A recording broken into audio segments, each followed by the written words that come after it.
Ang ating bansa, mga kababayan, now back on its feet. Another good news na ay pinahayag ng ating Pangulong Bongbong Marcos po. Diyan na niya, Mr. Maravillas. Malamang ma-insecure naman yan yung mga DDS.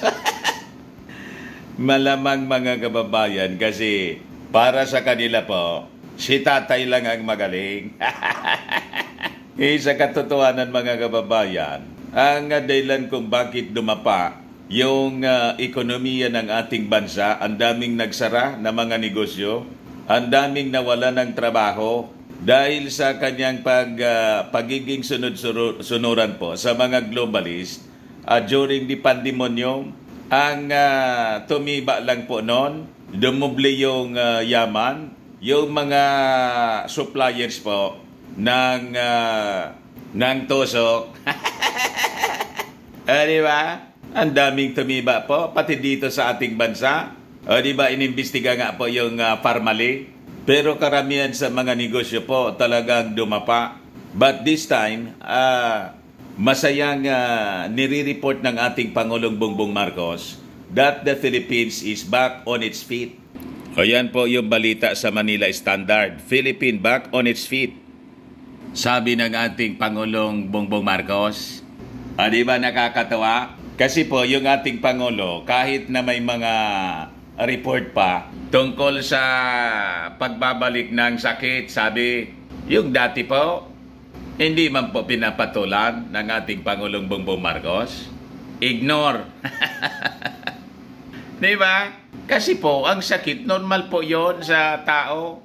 Ang ginagawa ng ating Pangulong Bongbong Marcos, tuloy lang yung dating mga normal activities. Hindi po yung new normal, normal activities talaga. Kasi normal yung pag-iisip ng ating Pangulong Bongbong. Hindi abnormal. But before kong ibigay sa inyo, mga kababayan, yung magandang kwentong ito, click subscribe muna dito sa ating YouTube channel and hit the notification bell para lagi po kayong updated sa mga kaganapan dito sa ating bansa. Like and share na rin po ninyo ng ating video. At huwag na rin po ninyo, mga kababayan, na skip yung ating mga commercial ads para tuloy-tuloy lang ang pag-unlad ng bagong Pilipinas. Sa mga naghanap pala ng malinis at spacious fitness gym, bumisita lang po kayo sa aming Colossal Fitness Gym. We also offer Grab Car Rental with our brand new 2023 model ng Toyota Innova. Also accept booking for those who are planning to travel via PAL and Cebu Pacific in other airline companies, local and international, and bills payment for Meralco bills, PLDT, etc. Nagbo-booking po kami dito mismo sa opisina ng Colossal Fitness Gym. Kahit saan kayo gusto mag-travel, all throughout the world. Para po makamura kayo. Pati sa mga hotels po, pwede kayo magpa-booking dito online sa amin. May Paymaya kami din at Bayad Center. Ang Colossal Fitness Gym is located at 3rd floor, Security Bank Building, Lanco Business Park, Legazpi City, Albay. For inquiries, look for Jilon Maravillas. Contact number 0966-802-0949. Lagi nang matao dito sa amin. Dumating na po yung mga gym equipment namin na bago. Right now, nagsiset up po doon sa gym. Ayos pa, mga kababayan. Ayos na niya, Mr. Maravillas. So ito, mga kababayan, yung ating payag ng ating Pangulong Bongbong Marcos. So sabi niya, the Philippines has successfully overcome the challenges posed by yung pandemonium, pati yung epekto ng Russia-Ukraine war and the ongoing conflicts sa Middle East. Ito pong Israel-Hamas war. Nalampasan natin yung masamang epekto po, na overcome natin, mga kababayan. Basta po sama-sama tayo, di ba? Hindi yung tantrum ng tantrum po dahil lang sa pagkawala ng confidential funds, pagkatapos umatake ng tudo-tudo yung tatay, pati yung mga minions po. Pero despite that, mga kababayan, hindi matinag yung ating Pangulong Bongbong Marcos, yung ating administrasyon. Yung announcement ng ating Pangulo, ginawa niya sa harap ng mga diplomatic corps sa harap ng mga foreign ambassadors po dito sa ating bansa. Kaya sabi ng ating Pangulo, I continue niya to enjoin the diplomatic corps to work closely with us in identifying areas where we can pursue joint and collective endeavors and initiatives. It is anya with confidence that I announce that the Philippines has, I could say, gotten back on its feet from the reeling effects of the pandemic and the subsequent shocks that we have suffered from Ukraine war and now from the conflict in the Middle East. Payag ng ating Pangulong BBM. BBM.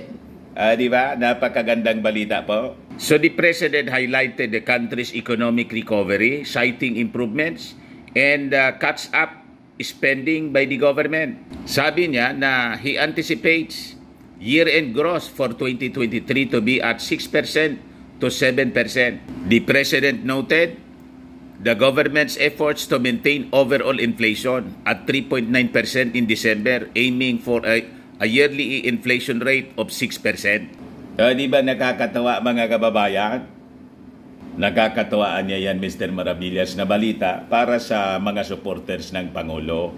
Pero anya doon sa mga critics niya, ganun pa rin anya yung response. Lagi anyang duda sila. He also pointed out a decline in unemployment rate to 3.6% in November, lower than the rates in both October 2023 sa kanong November 2022. Underemployment similarly decreased to 11.7% in November mula sa 14.4% noong previous year. Mr. Marcos cited projections from the Asian Development Bank, the ASEAN 3 Macroeconomic Research Office, the World Bank, and the International Monetary Fund na nag-forecast po na yung ating bansa to be among the fastest growing economies in Asia in 2023. Di ba nakakatawa mga kababayan? Kaya nga po, dahil sa magandang economic projection para sa ating bansa, economic growth po, yung Amerika magpapadala po ng trade mission dito sa ating bansa. Ayan ang balita po. Galing po yan sa Manila Bulletin. So sabi dyan, US President Joe Biden will send a trade and investment mission to the Philippines to enhance American companies' contributions to the country's economy. Di ba mga kababayan, hindi na mga Chinese yung pupunta rito sa atin. Tulad nung past administration, yung mga Chinese yung pumupunta para mag-invest dito sa atin. Yung investment na niya dinalan mga Chinese, yung sugal. Yung pogo, naging salot pa sa ating bansa. O, di ba?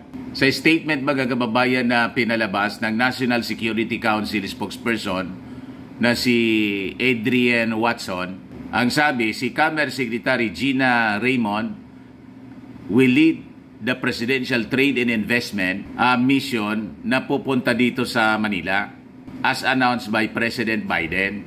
From March 11 to 12, Watson said, the mission will enhance U.S. companies' contributions to the Philippines' innovation economy, connective infrastructure, clean energy transition, critical mineral sector, and the food security of its people.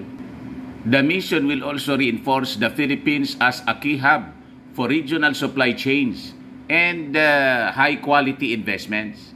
So makikita natin ang bright future para po sa economy ng ating bansa. Ayos po mga kababayan? Ayos na ayosan niya Mr. Maravillas. Yun man lang po yung ating short video. Ako po si Dante Maravillas. Bye-bye. God bless.